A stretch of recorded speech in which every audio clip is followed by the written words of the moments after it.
asina nomaising khuding gi sandokjaba sayol gi rasifol hojik ngasi khudol tamjarage November gi tang 13 gi kulumdoi fawbu gi oiba sayol gi rasifol ahanbada May tang 13 gi 18 fawbu gi manungda maruk mapanga loinana lamtu yengba satkani anubu maruf fangani sel makong fangani wanom sakri thal namai pakani imung manung santi oigani tang kundagi kulumdoi fawbugi manungda fam hongdo hongjin tawgani karbar mayai oina kanagani pung isai tobum chat fangani mahigi oinadi kaide pakhang ne sabigi oinadi haina singnai anisubada bres tang 13 18 fawbugi manungda leibaki thabakta mathau yamna sinba matam oigani sana khonabagi thabakta sel fangani fam hongdo hongjin tawgani anoba paw tagani tang kundagi kulumdoi fawbugi manungda lamda satpa kaide wanoma mai fakani imung manung santi oigani pung isai tawba kanagani karbar tawba saukhatgani mahigi oinadi kaide adubu pakhangle sabigi oinadi muknai ahum subada methun tang 13 gi 18 fawbugi manungda imung manung semjin sajan gani anauba paw tagani mari mata yumda thunglagani anauba posai lesin gani wanomba wahi nuksigani tang kundagi kulumdoi fawbugi manungda leifam hongdo hongjin tawgani marup mapanga punna lamtu yengbu satkani karbar tobu kanagani mahigi oinadi kaide pakhangne sabigi oinadi thungnagani mathangda karkal tang 13 gi 18 fawbugi manungda Kutsagi thabakta sel fangani larik fongani marup mapang punna samin takmin nagani laitin gi thabakta pung sangani tang kundagi kulumdoi fawbugi manungda karbar tobu kanagani wanom sakri thangani pungi sei tobu kanagani sel makong fangani mahigi oinadi fagani adubu pakang le sabigi oinadi mugnai singha tang 13 gi 18 fawbugi manungda lamda satkani fam hongdo hongjin tawi ningba thungba wali imung manung wakhal tinaba wali wanomba sakri thangi sel makong fali tang kundagi kulumdoi fawbugi manungda subanomba karbar thawba kanagani isor gi thabakta uning sangani larik fongani mahigi oinadi ningba thungba wali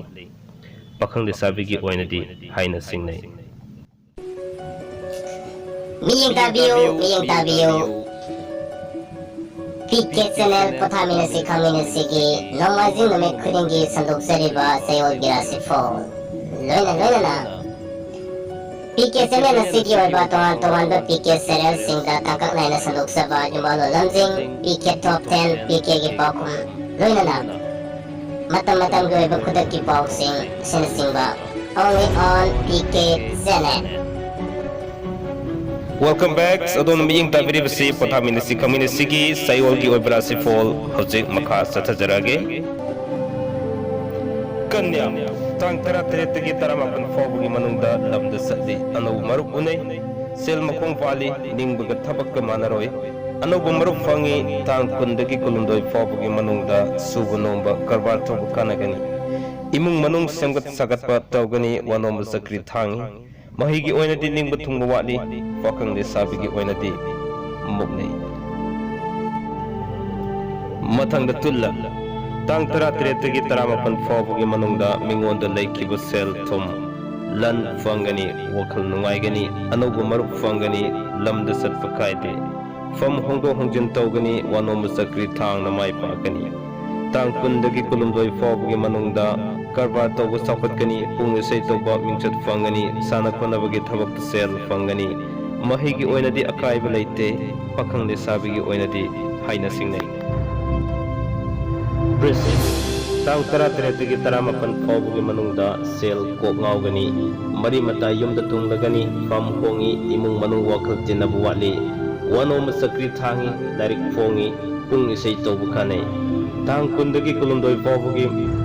manungda macha masu fangba mari mata sauba karbar sel tongba anoba paw taba matam oi thodok yangani mathau singani mahigi oinadi ningba thungde pakhang le sabigi oinadi mugnai dhanu tang 13 gi 18 fawbugi manungda sel da wakhal sagani mathau singani thodok yangani हक्सांग नुंगाइरोय वखल तिनबु वाली लीला drama पामगनी लारिक फोंगनी तांग कुंदगी कुलुमदोय फोबगी मनुंगदा लमद सत्प कायदे अनोबो पाव तागनी वनोम सक्री थांगनी फम होंगनी महिगी ओइनदी निंग थुंगबु वाली पखंग लेसाबिगी ओइनदी अहल लमन हाइना सिंगनै मकर तरा तरेतगी तरा मापन फाउबगी मनुंगदा मिंगोंदा लेखिब cell fungi मरी मता मसा मसु मतेंग फांगी पंथब लेखिब सेल फंगी मथौ चिल्ली वखल कानादबद खल्ली तांग कुंदगी कुलुमदोय फाउबगी मनुंगदा लमद चटप कायदे फम होंगी वानो ममाई फागी अनोब पोसै लेसिल्ली लीला ड्रामा येंगु पामी साना खनबगी थबकता मिंगसत फंगी महिगी ओइनदी कायदे पखंग लेसाबिगी ओइनदी थुंगनै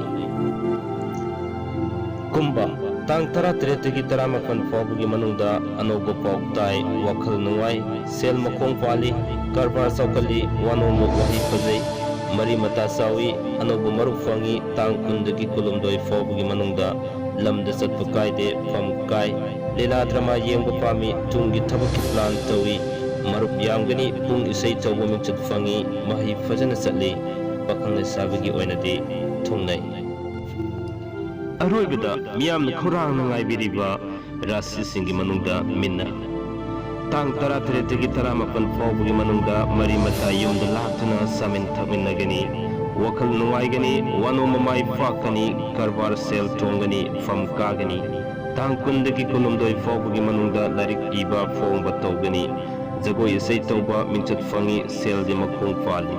अनोब पुसै लेपकनी महिगी ओइनदी अकाइबा लेते पखंग लेसाबिगी ओइनदी थुंगनगनी